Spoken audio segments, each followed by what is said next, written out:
SLT Mobitel Fiber, the fiber of the nation. SLT Mobitel Fiber, the fiber of the nation. ring සුපිරි එලියක් වෙළඳපොලේ අඩුම මිලකට රුපියල් 160යි.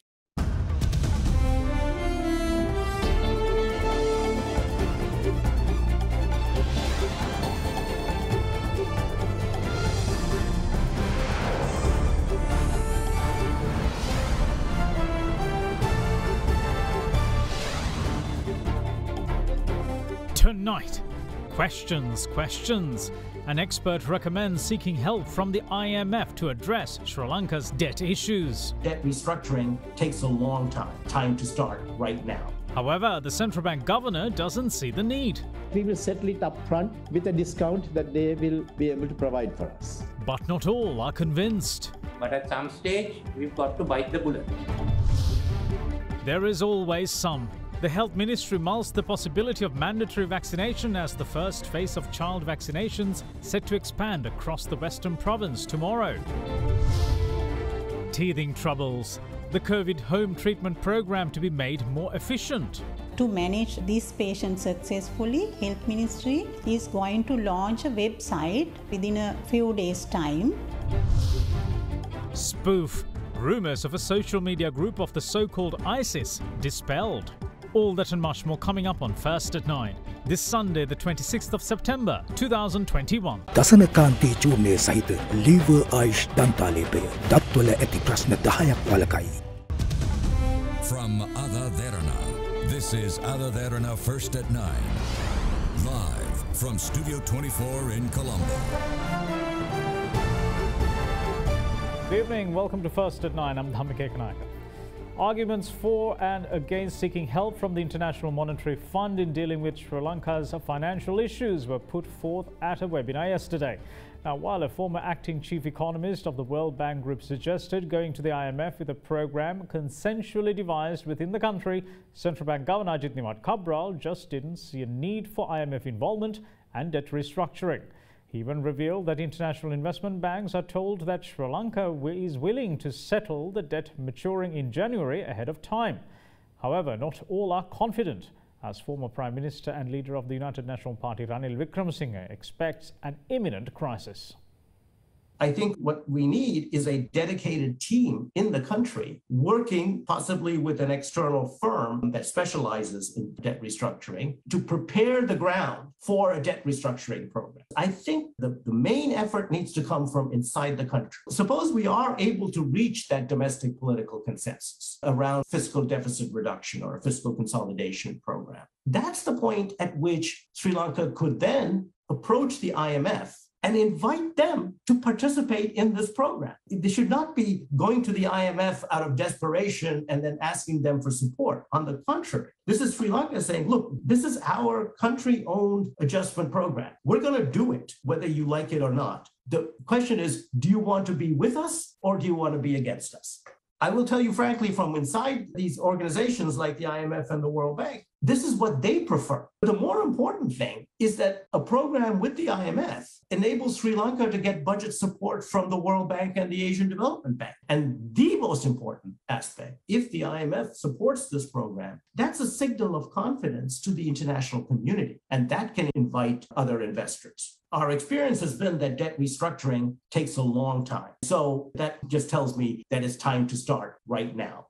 Central Bank Governor Ajit Cabral meanwhile insisted that a homegrown solution with input from all stakeholders is the key to addressing Sri Lanka's debt issues instead of going to the International Monetary Fund. He added that on the 1st of next month, the central bank will unveil a roadmap outlining what the government and the central bank will do. The IMF was there in the last 5 years where they had a program. But even with such a program, I think they did not recognize that there was an increase in the ISBs that was causing some vulnerability. Now, that is one of the main reasons that various people from around the world are beginning to suggest that Sri Lanka will be in this debt crisis. Now, I think they've forgotten the fact that here is a situation that we need to address. And I think some of them who predicted that Sri Lanka would default in 2020, when they found that we didn't default, they postponed that default date to 2021. Now they have postponed it to 2022. Probably they will postpone it to 2023, hoping that someday something would occur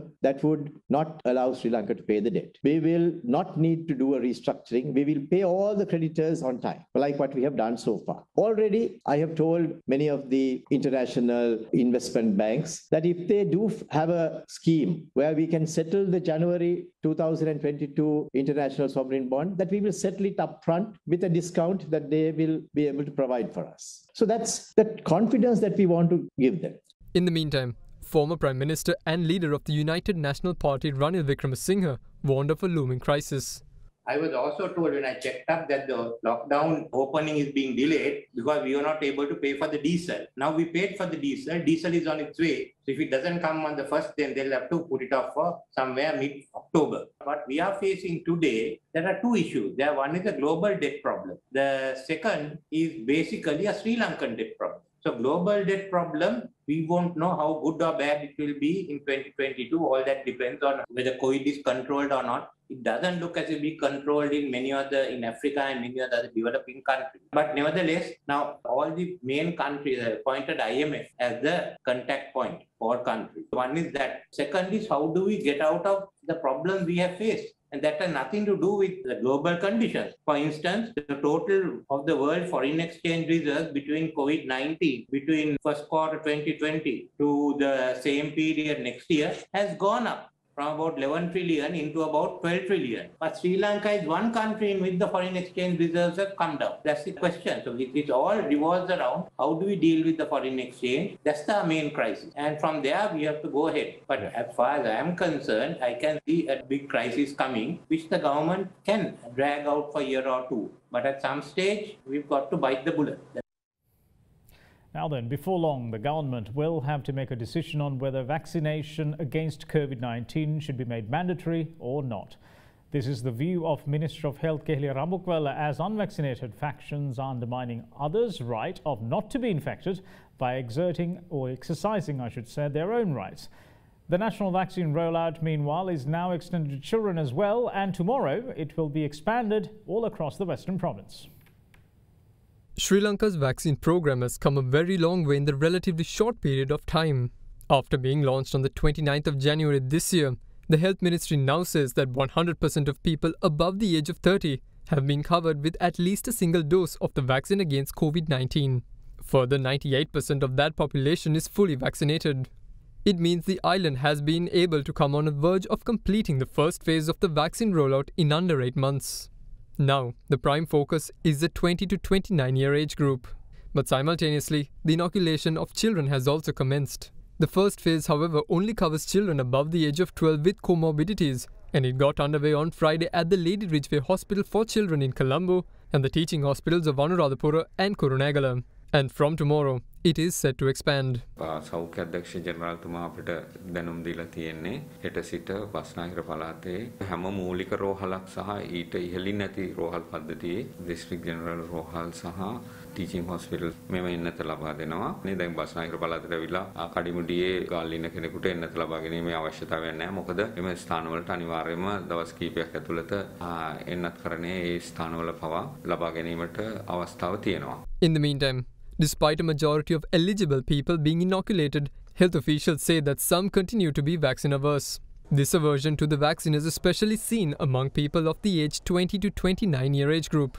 Misinformation has played a key role in this attitudinal trend. However, health officials continue to emphasize the importance of getting vaccinated, as it can be the difference between life and death. සමස්ත මරණ සංඛ්‍යාව දවස් දෙකකට කලින් 12376ක් 12376ක් කියන මරණ සංඛ්‍යාව වාර්තා වෙද්දී එයින් කිසිදු එන්නතක්වත් ලබා නොගත් පිරිස 174ක්. එමෙන්ම එන්නත් ලබාගත් පිරිස 126ක්. ඒ 126න් 120ක් එක එන්නත් මාත්‍රාවක් ලබාගත් පිරිස තමයි මිය ගිහිල්ලා තියෙන්නේ. ඉතින් 106ක් තමයි එන්නත් මාත්‍රාවල් දෙකම ලබාගෙන මිය ගිහිල්ලා තියෙන්නේ. නමුත් මේ එන්නත් මාත්‍රාවල් දෙකම ලබාගෙන මිය ගිය පිරිසට ඇතුළු වෙනවා. ප්‍රධාන වශයෙන් සංකූලතා තියෙන කට්ටිය, වෙනත් රෝගාබාධ තියෙන කට්ටිය, බෝනවන රෝග තියෙන කට්ටිය. මෙහිදී අද දියවැඩියාව හා අධික රුධිර පීඩනය තමයි ප්‍රමුඛම කාරණේ වන්නේ කොවිඩ් මරණවලට. මොකද 80%කටත් වඩා දියවැඩියාව හා අධික රුධිර පීඩනය මගින් ඉන්න කට්ටිය තමයි මරණයටපත් වෙලා තියෙන්නේ. However, if people continue to avoid vaccination, they not only are compromising their own safety, since virus infection and transmission is still possible post-vaccination. So is mandatory vaccination the answer? ඉදිරියේදී අපි බලාපොරොත්තු වුණා ඒ අත්‍යවශ්‍ය වෙනවා නම් තමාගේ ජීවිතය සම්බන්ධ තමාට අයිතියක් තියෙනවා වගේම තව කෙනෙකුට ඒ බෝ වෙන එක වැළැක්වීමට ගන්නා වූ තීන්දුව වලට විරුද්ධ වෙනවා නම් ඒකේ ප්‍රශ්නයක් තියෙනවා. ඒ නිසා මේ නීතිමය තත්ත්වයක් ඒ අත්‍යවශ්‍යතාවයක් තුල අපිට ඒ දේ කළ හැක්කේ කෙසේද කියන තීන්දුව ගන්න සිද්ධ වෙනවා. ඒක අපි ගන්න වෙන්නේ ඉතාමත්ම කල්පනාහඹයි. ඒ වගේම යම් කිසි විදිහේ නීති රාමුවක් ඇතුළත් කරන්න තියෙනවා නම් ඒ සම්බන්ධව සාකච්ඡා කරලා වෛද්‍යාංශයේත් උපදෙස් අරගෙන කටයුතු කරන්න අපි බලාපොරොත්තු වෙනවා. Now then, the locally mutated Delta variant is now assigned to a new Delta sublineage called Delta AY28.cov lineage. This Delta variant, which displayed A701S, A222V and A1078S spike protein mutations, is now called the B1617228 and belongs to the Sri Lankan lineage. Sri Jawahardanapura University Allergy, Immunology and Cell Biology Unit Director Dr. Chandima Jeevandara made this information public via his Twitter account today. It was also detailed as of yesterday, 382 sequences in the AY28 lineage have been detected since the lineage was identified. From the worldwide total of 382, 228 of them have been detected from Sri Lanka. The variant was also detected in Turkey, India, the United States and Russia.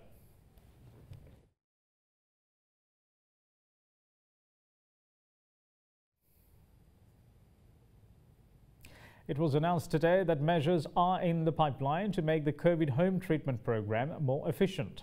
Head of the team monitoring the COVID home treatment program said that currently there is a delay in the registration process of patients in the program, and the launch of a new website for the purpose will resolve that issue. Sri Lanka's COVID home treatment program has been one of the key factors that ensured Sri Lanka's health system did not crumble under stress. It meant precious beds allocated for COVID treatment were only given to patients with severe symptoms when new cases were on the rise. The situation has since calmed down, especially with the imposition of the quarantine curfew. So far to date, 85,509 COVID patients in total have been registered for the program. From that, 75,544 have recovered, while 8,552 continue to be monitored under the program. What's more, none of the patients who have availed the service have perished. However, there are 1,183 hospitalizations.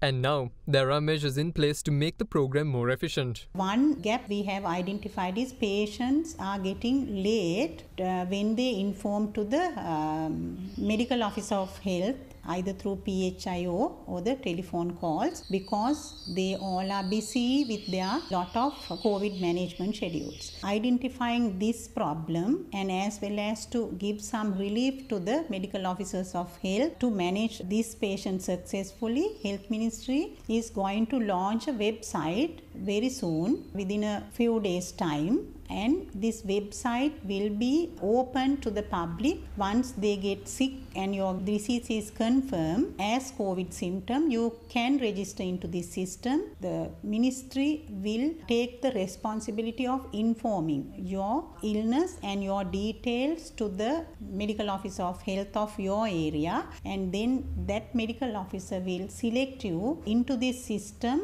and he will register through the call center of the Ministry of Health. Today marks the 62nd commemoration of Sri Lanka's 4th Prime Minister SWRD Bandaranaike. A commemoration ceremony was held in honour of the founder of the Sri Lanka Freedom Party, which was attended by prominent figures in the political sphere. Solomon West Ridgeway Das Bandaranaike, Sri Lanka's 4th Prime Minister and the founder of the Sri Lanka Freedom Party, was gunned down on the 26th of September, 62 years ago in 1959. Considered a political revolutionary, commemoration ceremony was worked off for the late Prime Minister this morning at the Bandaranaike Memorial in Horogolla. It was attended by his daughters, former President Chandrika Bandaranaike Kumaratunga and Sunetra Bandaranaike, who paid floral tributes. පක්ෂ බණ්ඩාරනායක නමුදු පුරාගෙන කෑව මිසක් කිසි දෙයක් සංවිධානය කරේ නැහැ මෙතන. ඔක්කොම කරේ ඉතින් මේවා කරන්න අපිට දේශලක්ෂණ දීලා දීයේ. පක්ෂ සභාපති ජනාධිපතිලා කියන්නේ අවුරුදු 5ක් මෙතෙන් ආවේ එක සැරේ. අද නම් එයි අනිත් හැමදාම කන්නලා තියෙන හන්දා දැන් ආයේ බණ්ඩාරනායකරම විතරගෙන කන්දේ තමයි. Later, parliamentarian of the Samagi Jana Balawega, leader of the new Sri Lanka Freedom Party, Kumara Velgama, and several members of the party paid their respects.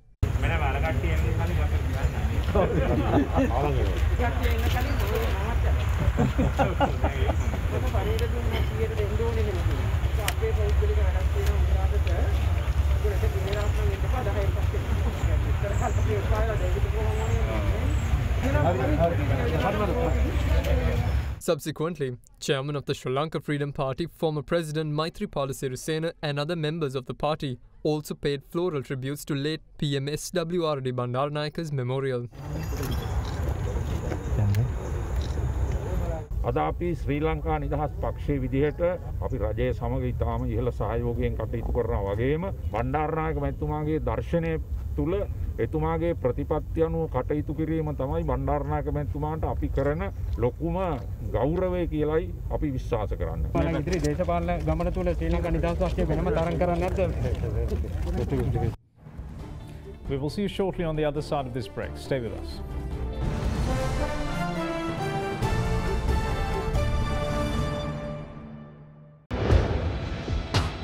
Big 3.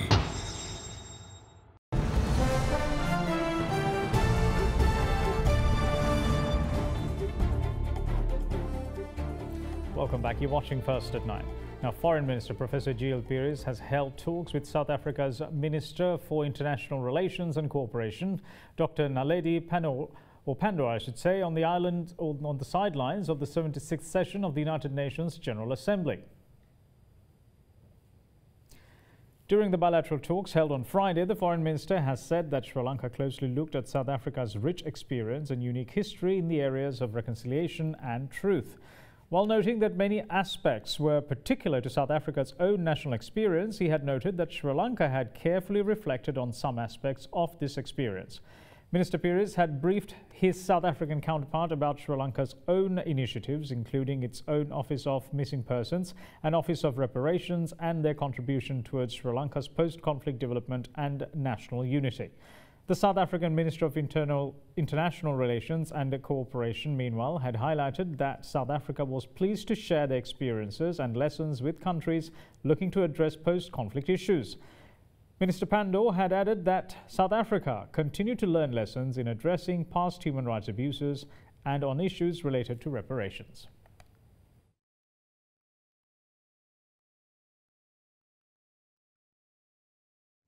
The Department of Meteorology expects rainfall above 100 millimeters in several provinces of the country tonight as well as tomorrow.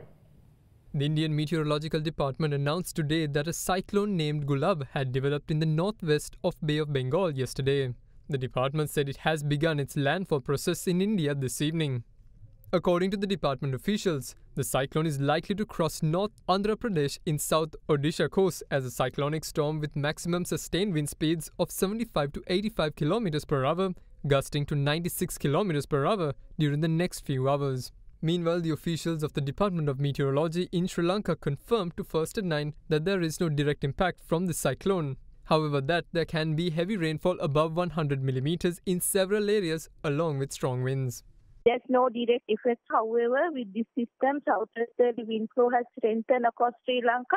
Heavy fall to 100 millimeter and strong gusty winds can be expected in western Sabaragamuwa central province as well as in Galle and Matara district. We are already experiencing rainfall right now, and this rain and gusty wind is likely to continue tonight and tomorrow also. Some sort of reduction can be expected Tuesday. And sea areas of Putlam to Kotville via Galle will be very rough at times. Iran has expressed readiness to provide necessary financial mechanisms for financing trade transactions with Sri Lanka. This stance had been expressed yesterday during a meeting between Minister of Energy Uday Gamanpila and Governor of the Central Bank of Iran, Akbar Komijani, in Tehran. During talks between the governor of the Central Bank of Iran, Akbar Komijani, and Minister of Energy Uday Gamanpila yesterday, Komijani had said that the expansion of trade and banking relations between Iran and Sri Lanka is possible based on the financial exports and imports between the two countries and the provision of direct and indirect payment mechanisms. Welcoming the expansion of trade between the two countries and referring to the history of trade relations between Iran and Sri Lanka, he had said that Sri Lanka is expected to support Iran's interests in international arenas as an independent country. Iranian media quote that Governor Komijani had suggested the setting up of a working group to provide ways to expand cooperation between the two countries and to resolve debt settlement issues. The working group is to consist of Sri Lankan and Iran's central bank experts, businessmen and other economic actors. Minister Gammanpilla meanwhile had expressed Sri Lanka's willingness for the expansion of cooperation with Iran despite the US sanctions. He is quoted saying that despite the limitations, Sri Lanka is interested in expanding mutual trade and using all available capacities to advance the interests of both parties, and that Sri Lanka welcomes all proposals and operational solutions in this regard. Media reports also say that Minister Gammanpilla noted that Sri Lanka will be by Iran's side in difficult international situations and will support its interests. Now, the police today reassured that the rumours concerning a WhatsApp group called Into School, alleged to have ISIS links, are false and that the public do not need to panic at all. After looking into the matter, it was uncovered that cyber experts had debunked similar claims even as far back as 2017. Since last evening, an image of a document dated 23rd of this month had been in circulation on social media, warning of a WhatsApp group affiliated with the terrorist group ISIS. The document urged people to refrain from joining the group titled Into School if they ever received an information to join the group, as they wouldn't be able to leave it. The document looked to be an internal memo of the intelligence services of the Western province. However, the Sri Lanka police today took measures to reassure that claims of such a WhatsApp group is a rumour and urged the public not to panic.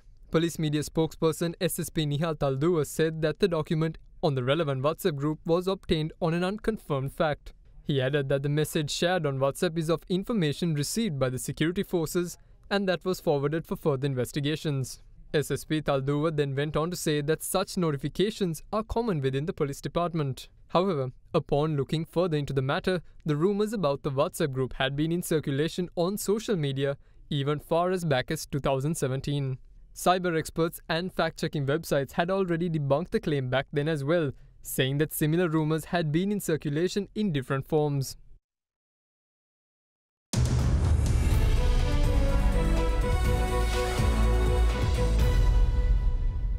Analysts expect buying interest in the Colombo bourse to be stronger in the coming week, with the index close to the 9,000 mark. The all-share price index closed at 8,940.11 last Friday after gaining 42.30 points, while the S&P SL20 index of more liquid stocks gained 33.94 points to end at 3,317.44. Here's Dimantha Matthew to tell us what we can expect at the Colombo Stock Exchange during the week ahead. Looking at the upcoming week, with the emerging buying interest, we feel that the buying interest could get stronger in the upcoming week with the index so close to the 9,000 mark. So crossing the 9,000 mark will be a much critical aspect to look at it, where if it does cross, we feel that there will be strong buying interest that could further emerge, which could take the index up further. So with that, we feel that the transportation sector is the one that is going to be the highlight of the week. It will be the deciding factor that can take the index up or down. In addition to that, we are seeing the capital goods sector and construction and building material sector getting activated, and we feel that investor interest in these segments will be quite strong. In addition, the banking sector that has been in the limelight for the last couple of weeks is likely to further improve as buying interest increases. Especially we are seeing buying interest emerging in the high net worth and institutional segment for the banking sector.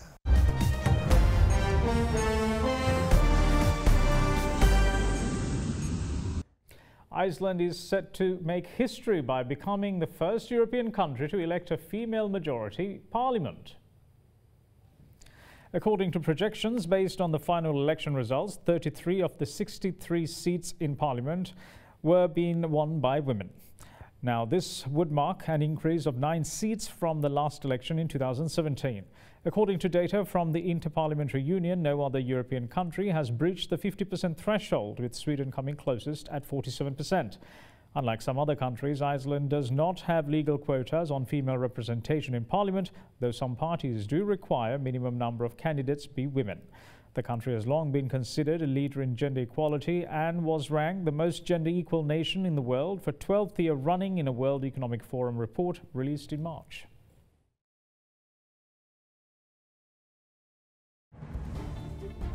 And that's it from all of us here at First at 9. Thanks for watching. Bye-bye.